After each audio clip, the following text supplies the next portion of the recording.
this now. Eskom says the system remains extremely constrained and vulnerable. The embattled power utility says the probability of load shedding remains for today and the rest of the week, but it says it will only implement load shedding if necessary. Eskom COO Jan Oberholzer joins us on the line. Mr. Oberholzer, thank you very much for your time. In simple terms, are you able to tell us whether Eskom at the moment is currently running on emergency power supply? No, good morning. I'd like to confirm, no, we're not running it on any emergency supply.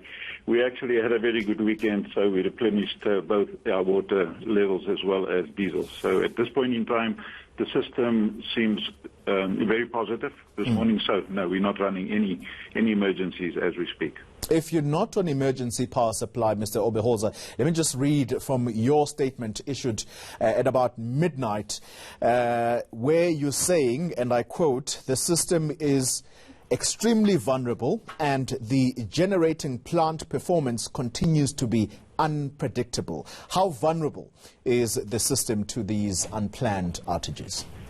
The system remains vulnerable because of the unpredictability and unreliability, as we've spoken many times before, due to a lack of maintenance. So we do maintenance wherever we can, but we don't have the luxury to do proper maintenance. But as I said this morning, the system looks extremely positive.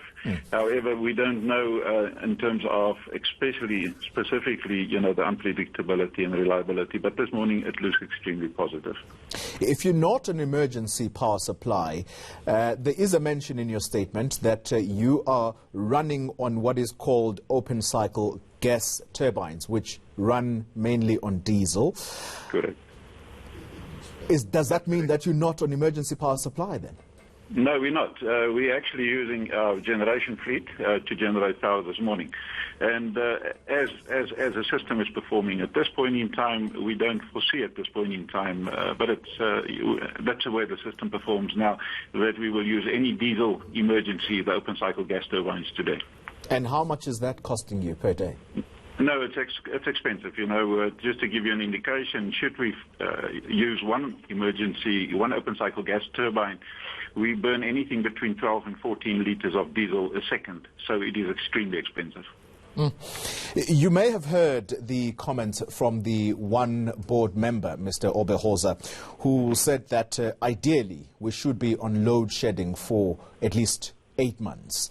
Is that what is ideal to restore the utility's full functionality? I've taken note of the comments made by our board member. However, I wouldn't like to comment on that. But what I would like to say is we do need the opportunity that when we have maintenance, when we take a unit off, that we can spend quality time on it, replace whatever we need to. Unfortunately, we do not have that luxury at this point in time because all our units need to be utilized, to supply in the demand of the country. All right. Thank you very much for your time. That was Eskom COO Jan Oberholzer joining us on the line onto this story now.